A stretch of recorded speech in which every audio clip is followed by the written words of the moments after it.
The Nomad drifted through the void, a skeletal vessel in the dark, held together by the sheer willpower of its crew. Scavengers by trade, they had spent years salvaging the relics of lost missions and derelict ships. Deep space had a way of wearing on a person, but the crew of the Nomad had seen it all. Until tonight. "Got something?" Captain Mara's voice crackled through the bridge comms, tight and hoarse with restrained excitement. Ship-sized, orbiting the red giant at 3 degrees north. An audible murmur of anticipation spread through the bridge. It had been months since they'd found anything worth the fuel to haul home, and resources were drying up. Their last 2 finds had been disappointingly small, a shattered freighter stripped bare, and an ancient drone that had all but disintegrated at their touch. But this was different. The readings showed a large vessel, cold and silent, lurking in the orbit of a dying red giant. It didn't match any known ship design, and its registration markers, where there should have been some, were inexplicably blank. It was as though the ship had never been logged in any database, anywhere. "What are we looking at?" Carl asked, his eyes never leaving the radar's dim green glow. "A derelict," Mara replied, her voice laced with curiosity. "No power, no life signs. But it's big. Judging by the mass, it could be military grade or an old research station." They suited up and prepared the docking bay, anticipation overriding any initial wariness. This could be the mother lode, the one that would let them finally leave this miserable trade and settle somewhere. The thought of an unknown ship, a real anomaly, made the hairs on their necks stand up. Even so, Mara was cautious. "All systems checked?" she asked, giving each crew member a hard look through the narrow visor of her helmet. One by one they nodded. Carl, Anna, Reyes, and Talia. Each member gave a thumbs up, though there was a flicker of hesitation in Anna's gaze, a small but noticeable crack in her normally calm exterior. Mara felt it too. Something about this ship was different. It felt wrong. As the Nomad aligned itself with the ghostly vessel, a faint rumble vibrated through its hull. The docking clamps latched on with a metallic groan, and the familiar hiss of pressurization filled their ears. They descended through the docking corridor, stepping onto the alien ship's floor with a jarring clank. Inside, the ship was a tomb. The temperature hovered barely above freezing, and the air, though breathable, was stale, carrying a strange metallic tang that left an unpleasant taste on their tongues. Their footsteps echoed in the deathly silence, amplifying the emptiness around them. They moved cautiously down the corridor, flicking on their helmet lights. The beams sliced through the dark, revealing corridors that stretched into shadows on all sides. Strange markings covered the walls, scratches and symbols, crude and abstract, as though clawed or painted by something that didn't quite understand human language. Reyes spoke up, his voice uneasy. "What the hell is all this? Looks like someone tried to leave a message." "Or a warning," Carl muttered under his breath, though he hoped no one heard him. The bridge was their first destination. As they reached it, they found shattered control panels and a tangled mass of cables left to rot in silence. Chairs lay overturned, console screens flickered faintly in some unknown language, and strange shapes, mangled equipment, or perhaps something else, were scattered across the floor. But there were no bodies, no trace of a crew. Then Mara spotted it. Tucked away in the shadowed corner of the bridge, she saw a slab, polished metal, cold and clinical, almost like a surgical table. Lying atop it was something horrifying, something that stole the air from her lungs. It was a human skin. Every detail was there: eyelashes, nails, even faint freckles speckled across the cheeks. But it was empty, hollow. The flesh was stretched out, perfectly preserved, as though someone had gently peeled it away in a single grotesque layer. Beneath it lay another and another, skins upon skins, some larger, some smaller, each painstakingly peeled and laid flat. "Oh my God!" Anna's voice was barely a whisper, strangled with horror. Each skin had a small metal tag pinned to it, labeled with coordinates, a series of distant star systems, some recognizable, others foreign.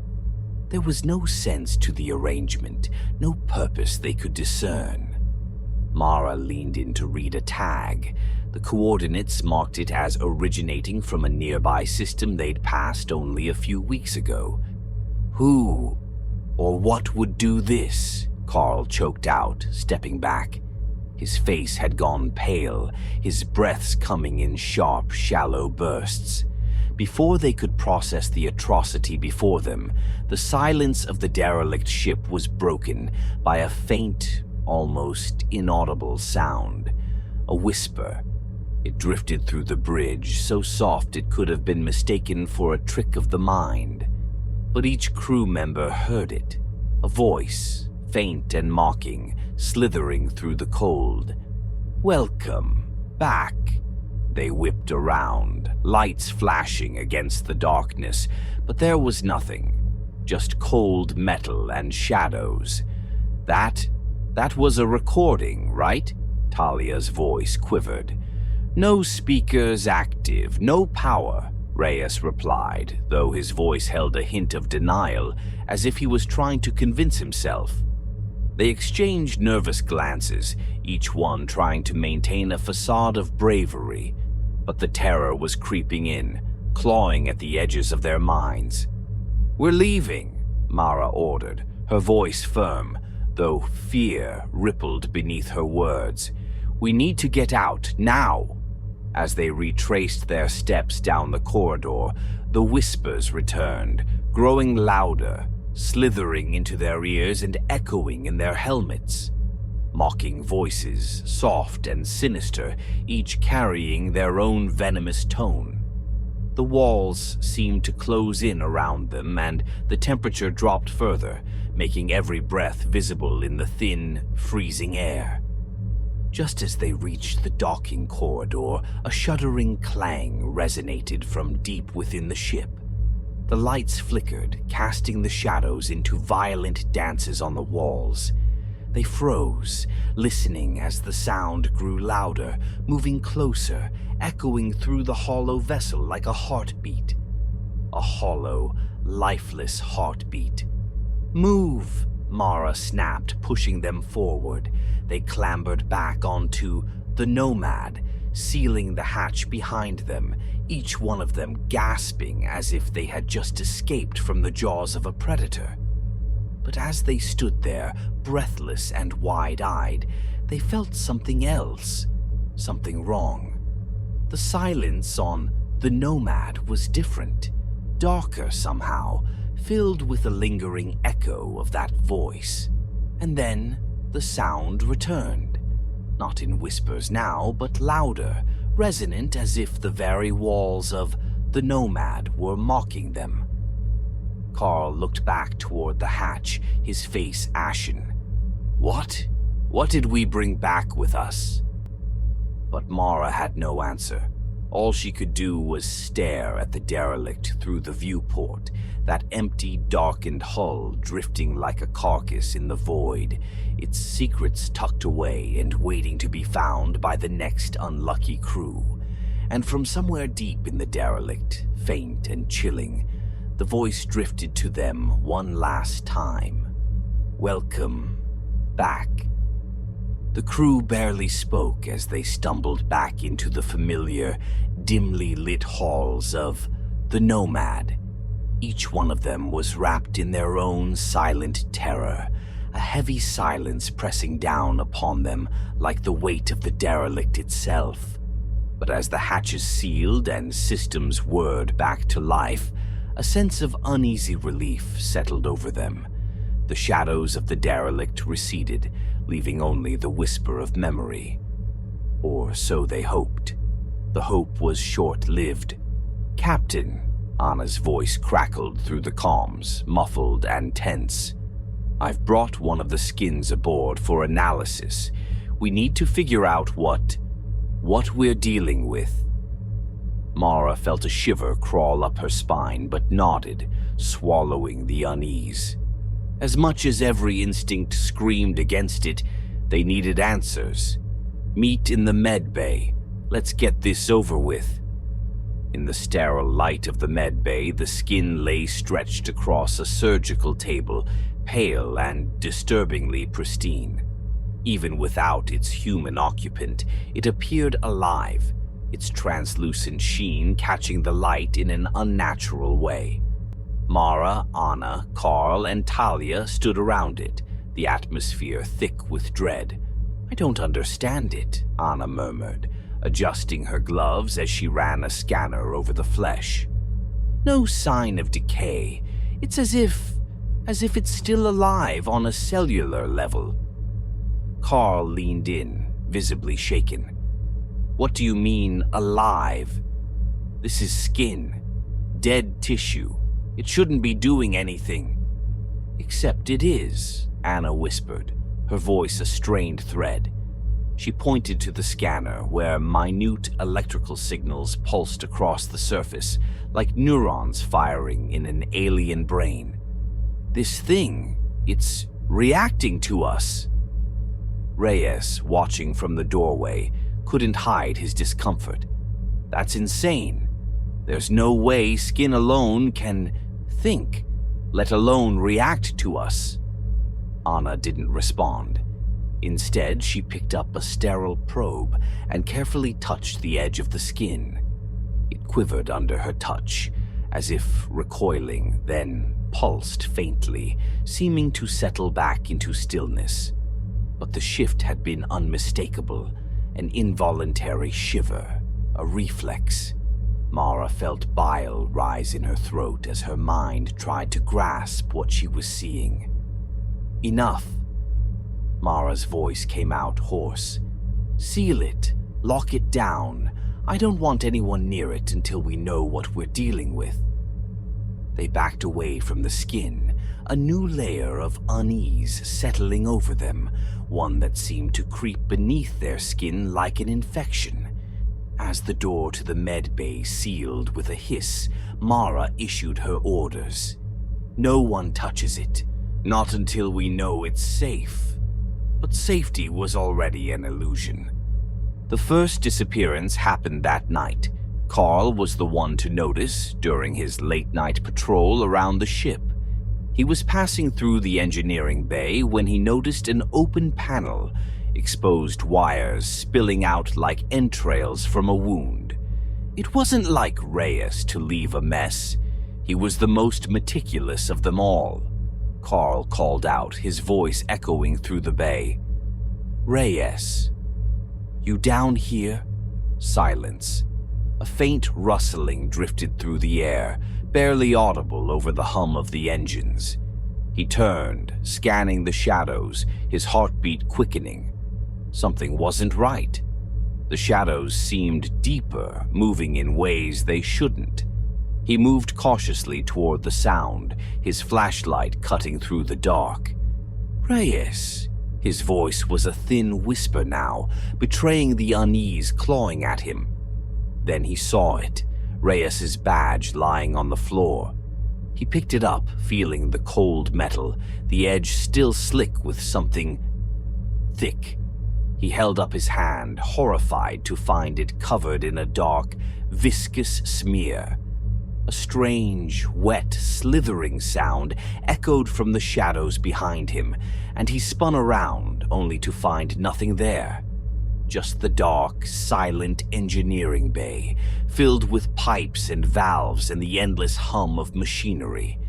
But as he turned to leave, he saw something that froze him in place. A dark shape sprawled out on the floor, barely visible in the shadow. He took a step closer, his hand shaking as he held the flashlight up to it. It was Reyes, or rather, what was left of him. His skin lay in a twisted, crumpled pile, devoid of the body it once held, hollow and slack. His eyes, or what had once been his eyes, were frozen in a stare of unspeakable terror, mouth open in a silent scream that seemed to reverberate through the darkness. Carl stumbled back, bile rising in his throat, his mind recoiling from the horror. He scrambled to his feet and ran, his own horrified scream echoing through the Nomad's empty halls. The crew gathered in the bridge, each one pale and trembling, still processing the news of Reyes's horrifying fate. Mara tried to keep her voice steady, but fear seeped through her words. "We're sealing the engineering bay. No one goes in or out until we figure out what happened. This can't be a coincidence." Anna's face was drawn, her eyes hollow. "Mara, you don't understand. The skin, it's moving." "What do you mean, moving?" Mara asked, dread pooling in her stomach. Anna swallowed hard. "I saw it myself. It was twitching, like it was searching for something." Silence fell over the bridge, thick and stifling. The realization was settling in, a terrible truth taking shape in the darkness. "The skins are still alive," Talia whispered, barely able to speak the words. "They're looking for hosts." In that moment, every crew member knew. This wasn't a ghost ship or an empty derelict. They'd brought something back, and it was hunting them. By the time Anna went missing, their nerves were frayed beyond repair. They found her in the central corridor, her skin stretched taut and empty across the cold metal floor, her expression mirroring Reyes's, frozen in terror. Her body was gone, hollowed out, leaving only the empty casing of flesh behind. The skins were not just alive, they were predatory. And now, with a hunger they couldn't understand, they were choosing their prey. Mara tried to keep them together, but fear was a living, breathing entity, clawing its way into their minds. The whispers returned, growing louder and mocking, voices without source, echoing down the halls of the Nomad. At first, they had tried to ignore them, to dismiss them as some strange auditory malfunction. But each whisper was tainted with familiar tones, Reyes's voice, then Anna's, joining the murmurs as if the very walls were imbued with their lost crewmates' souls. But they knew. It wasn't souls they were hearing, it was the skins. "They're hunting us," Carl whispered, his voice a fragile thread as he looked to Mara with desperate eyes. "These things, they're not human, Mara. They're something else. They're waiting, listening. And they're getting closer," Talia added, voice quivering. "Every time I turn around, it's like they're just there, waiting." Mara could feel her control slipping, her own fear clawing at her as she tried to keep her voice steady. "Stay together. No one goes anywhere alone." They huddled in the bridge, clinging to the faintest shred of safety in their small numbers.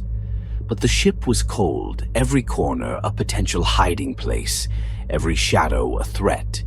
And all the while, the whispers continued, their words growing clearer, harsher. "I see you."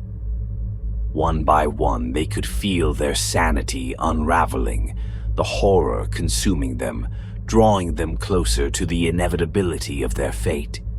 The ship was a prison, and something malevolent had slithered aboard with them, something that didn't need flesh to stalk its prey.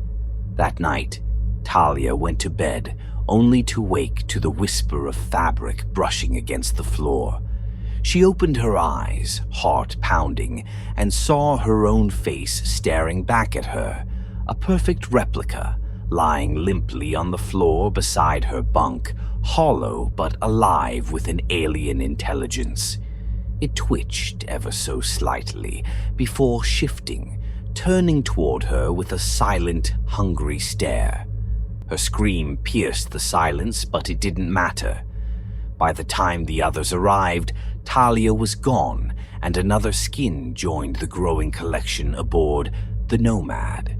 Mara's hands trembled as she logged the events, her words a desperate plea to anyone who might find them.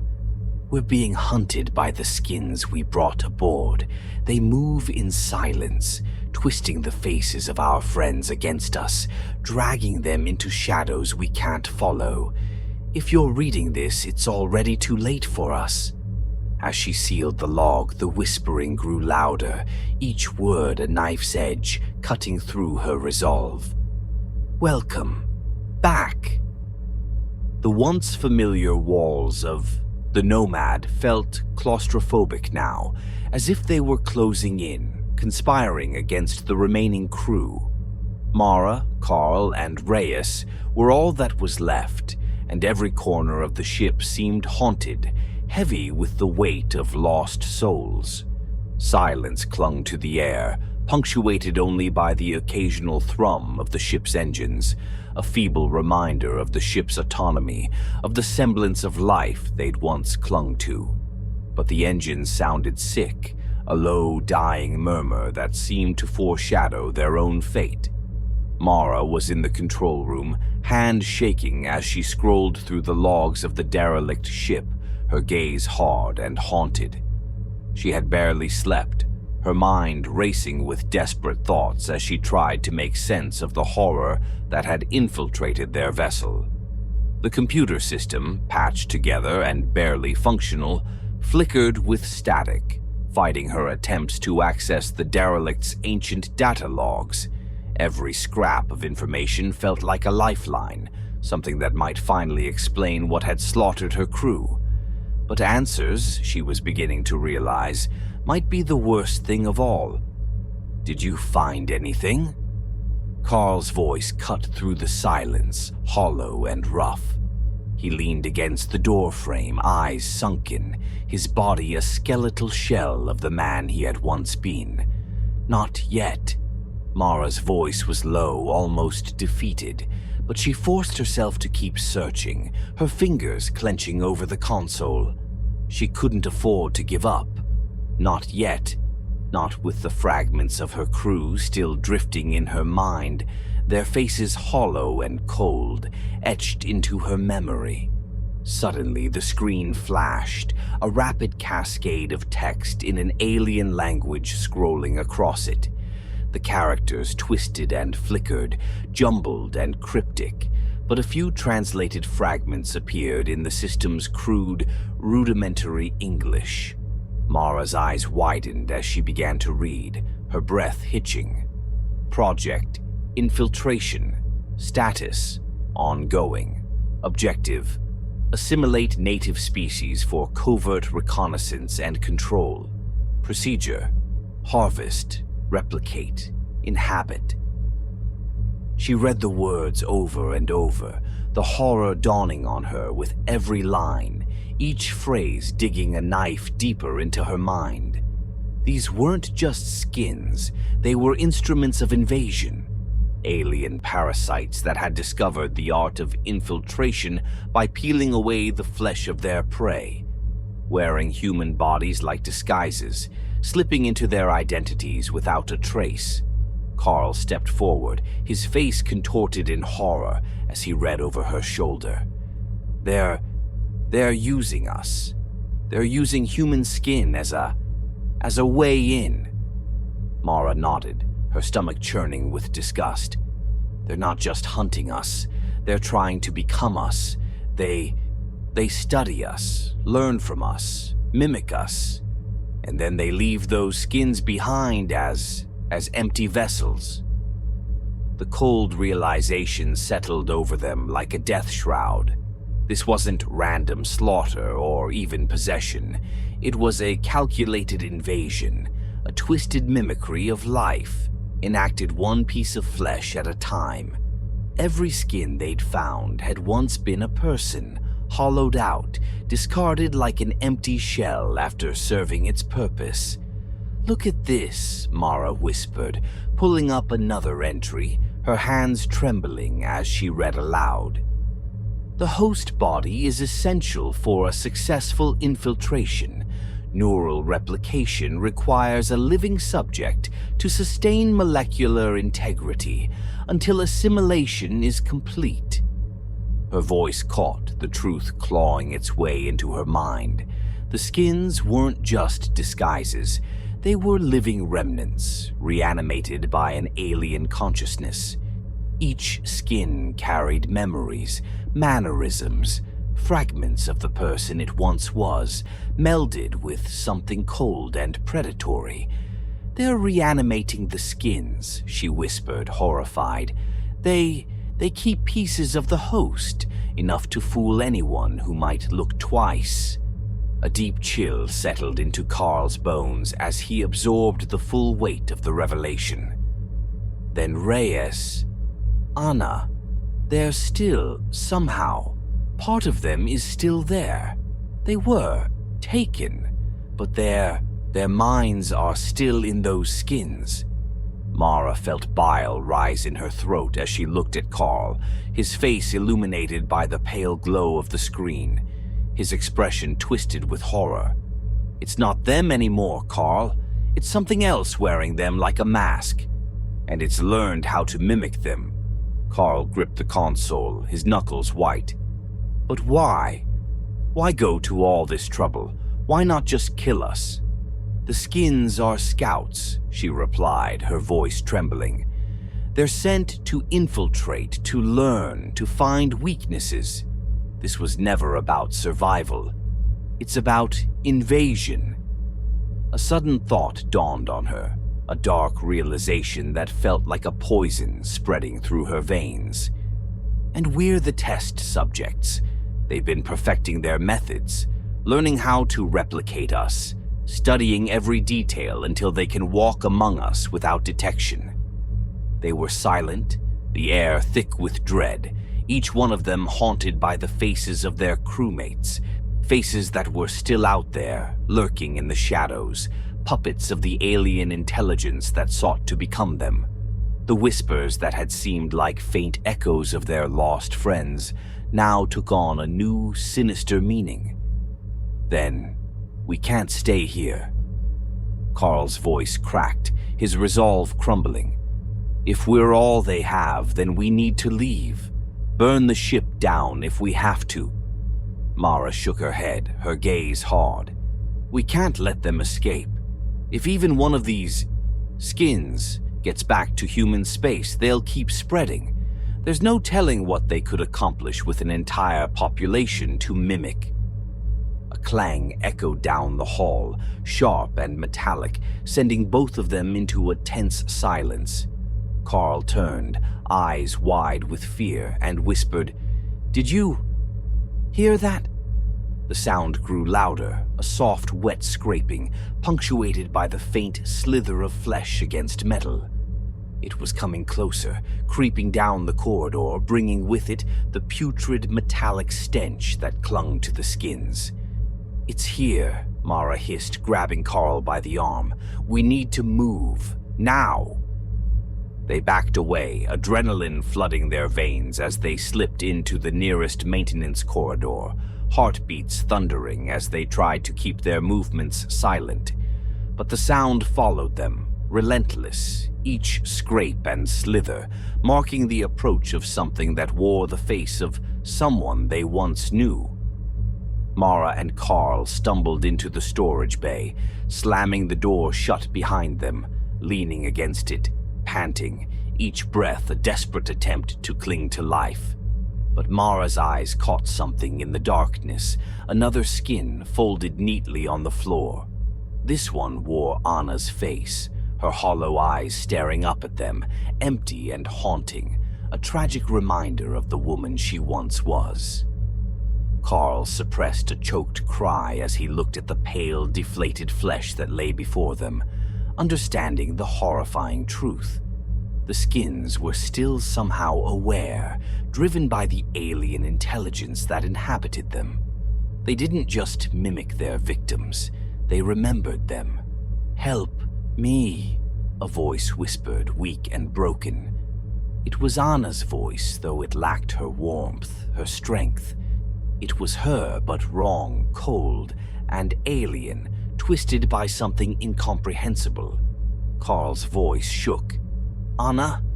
Is it really?" Mara grabbed him, pulling him back. "That's not Anna anymore. It's using her voice, Carl. Don't let it in your head." But Carl couldn't look away. He was staring at Anna's face, the hollow eyes that seemed to watch him, pleading, mocking, a cruel imitation of life. The whisper grew louder, filling his mind, seeping into his thoughts, poisoning his memories of her with this grotesque, hollow reflection. The door behind them shook, metal creaking as something clawed at it, desperate to get in. Mara pulled Carl to his feet, dragging him toward the maintenance hatch. "We have to go. It's too late for them. They're gone." As they crawled through the narrow vent, Carl's breath came in sharp, panicked gasps, his mind a shattered, tangled mess of fear and grief. "We're not going to make it, are we?" Mara's voice was grim, resigned. "Number, but we can make sure they don't get off this ship." When they finally emerged, battered and bruised, they found themselves back in the engine room. The ship's self-destruct system blinked faintly, a final lifeline in the sea of darkness. Mara's hand hovered over the console. "This is the only way. We blow the ship, take them all with us. No one else has to know." As she pressed the button, she felt the cold touch of something against her shoulder. She turned, catching a glimpse of Carl's face, but it wasn't him anymore. His skin was cold, lifeless, and the familiar whisper filled her mind. "Welcome back." The last thing Mara saw was Carl's face twisting into a mockery of his former self as the engine core detonated, sending the Nomad and all its inhabitants into oblivion, taking with it the horrors they'd discovered, leaving nothing but empty space in its wake. And somewhere in the depths of the void, the skins drifted, waiting for their next host to stumble upon them, for the cycle to begin anew. Entry 1, Day Unknown. I don't know how many days it's been since Mara and Carl left me, since the Nomad became my prison. I haven't slept. I don't think I can anymore. Every time I close my eyes, I see their faces, not as they were, but as they are now, hollow, skins stretched tight like puppets waiting for their strings, and the whispers, those awful clawing whispers that fill the empty halls, creeping into every thought, every moment. They're inside my head. They know I'm alone now. They know I'm afraid. I don't know why they've left me alive. Perhaps it's part of their game. Perhaps they're toying with me like a cat with a dying mouse. Or maybe they're waiting until I'm weak enough to take without a fight. If anyone ever reads this, know this. The Nomad is cursed. Do not try to find me. Do not look for us. If you find this journal, you're already too close. Turn back. The skins are alive. They remember us. And they want to be us. Entry 2, Day Unknown. I can't remember the last time I saw sunlight. I can't remember the last time I felt warmth. The walls are cold, always so cold, as if they're leeching the life out of me. I haven't heard the engines in hours. The ship feels adrift, suspended in an endless sea of dark. But I'm not alone. I can hear them, moving through the vents, slipping between the cracks, sliding over the metal. Soft, wet sounds, like flesh dragging against steel. I feel their eyes on me, hollow and hungry. Sometimes I catch glimpses in the dark, shadows that shouldn't be there, movements just beyond the edge of my vision. They look like Mara and Carl, but emptied. Their eyes are vacant, stripped of anything human. Their shells, just pieces of skin stretched over something alien, something that shouldn't exist. Today I heard Carl's voice calling my name from the corridor outside. I know it wasn't him. It couldn't have been.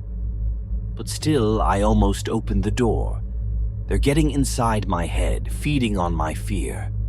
I feel them twisting my memories, using them against me. Every time I hear them speak, it sounds less like Carl, less like Mara, and more like me. I don't know how much longer I can hold on. Entry 3, Day Unknown.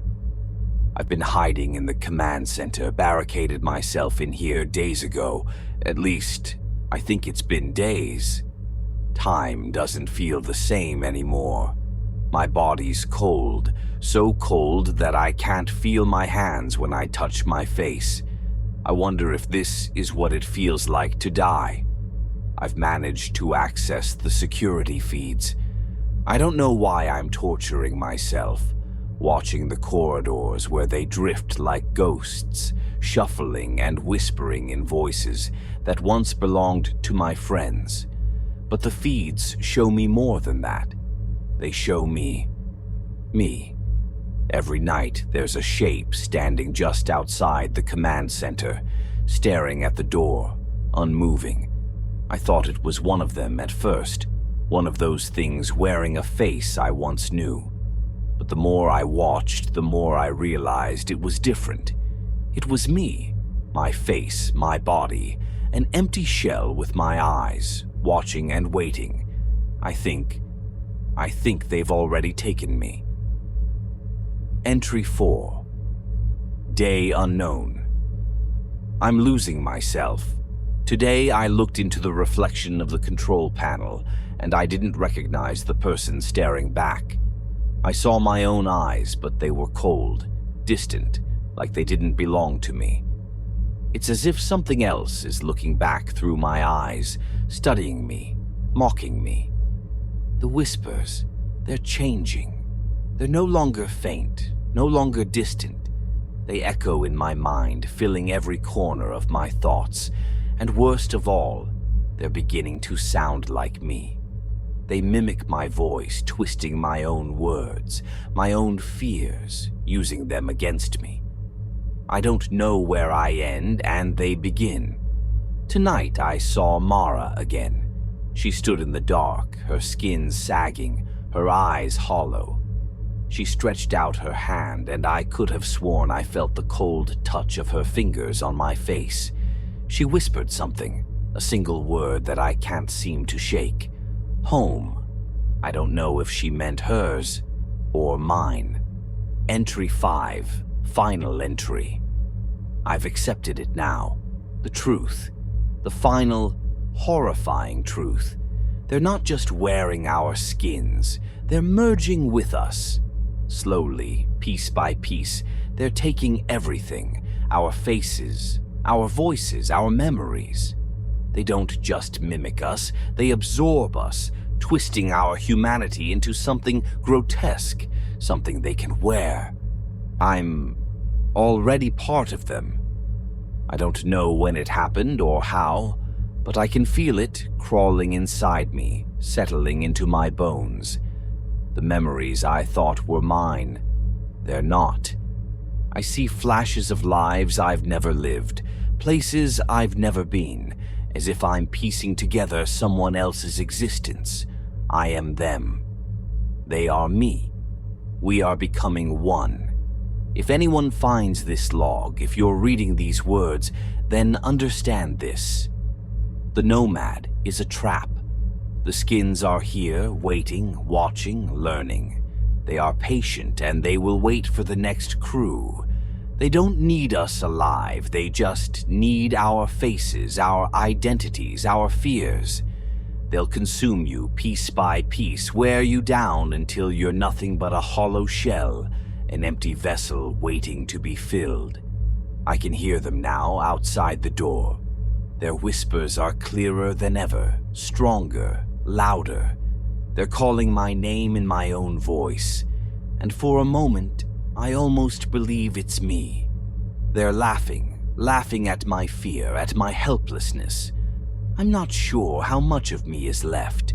I feel myself slipping away, dissolving, as if my very soul is being pulled from my body. They're taking everything that makes me, me. The last piece is my face. I know it won't be long before they wear it, before they walk with my voice, my memories, my mind. And when they do, they'll leave. The Nomad, drifting in the void, empty once more. So, to whoever finds this, turn back. Leave this cursed place, let us drift here, forgotten. I am already gone, and soon they will have all of me. They are calling me home. My face, my voice, they are waiting, just beyond the door. I can feel my hand reaching for the control panel, though I haven't told it to move. My fingers are cold, numb, as if they no longer belong to me. I can see my own face in the reflection, but I no longer recognize it. It smiles. I end this with one final message, one final plea. Run. Don't let them find you. Don't let them see you. And whatever you do, don't look back. The skins are waiting, and they will have their new faces one way or another.